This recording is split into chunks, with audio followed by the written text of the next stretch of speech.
Before I ever thought about microphones or books or podcasts, I learned something very early in life. Silence can feel like safety.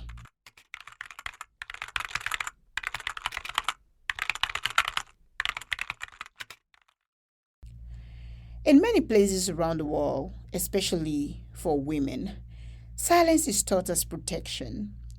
Don't speak too loudly. Don't ask too many questions. Or don't name what happened. Because speaking can cost you everything. And yet, silence also has a cost.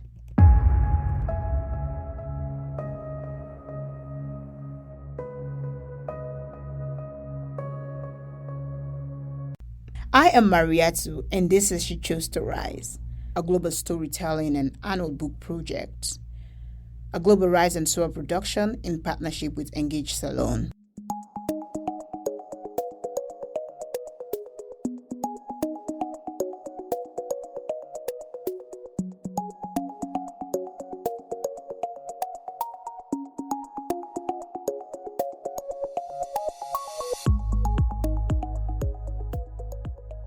In She Chose to Rise, we are telling stories of women who have made one quiet, dangerous, but courageous decision to speak when silence would have been safer.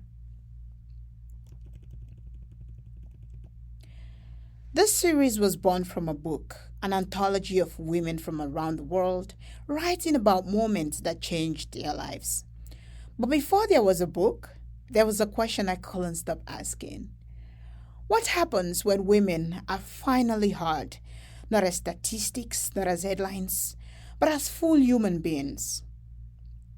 In this first episode, I want to begin at the beginning, with why this project exists at all, and with my own very story.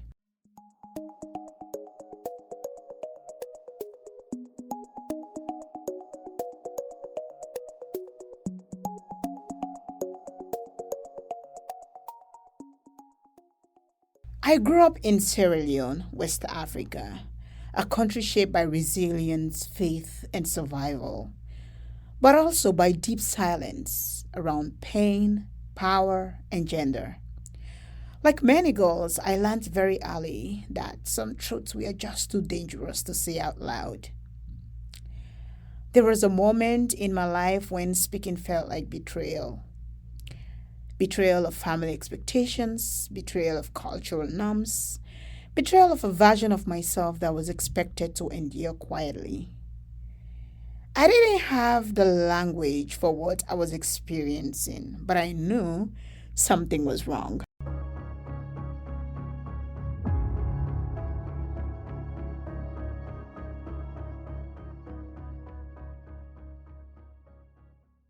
I was young, I was ambitious, and I was being punished for both.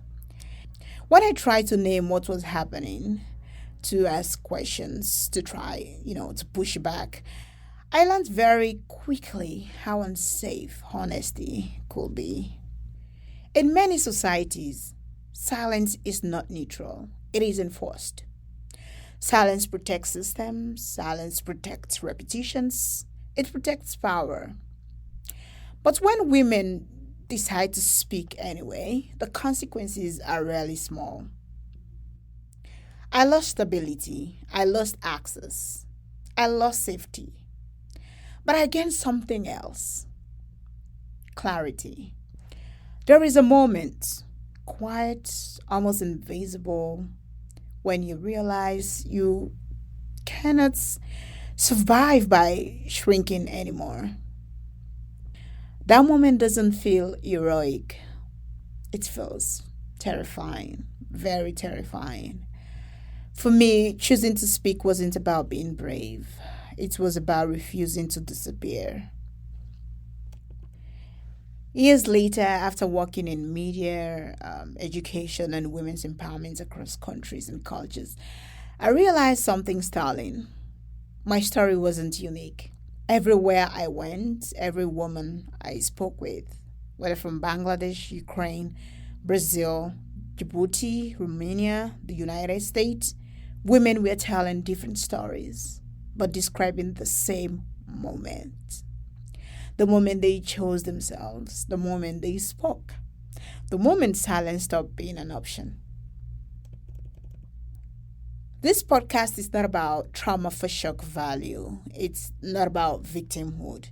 And it's definitely not about inspiration that ignores complexity. She chose to rise is about agency, about consequence, and what it actually costs and gives to live in truth. In the episodes ahead, you will hear from women who have survived war, broken cultural silence, challenged beauty standards, rebuilt after illness, and led within systems never designed for them. Their stories are not tidy, but they are honest.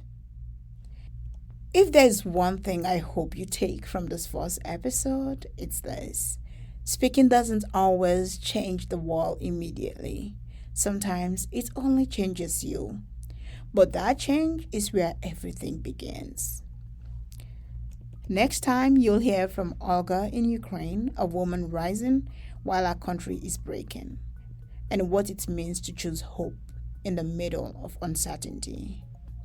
I am Mariatu, and this is She Chose to Rise, a global Rise and Soar production in partnership with Engage Salone. Until next time, rise.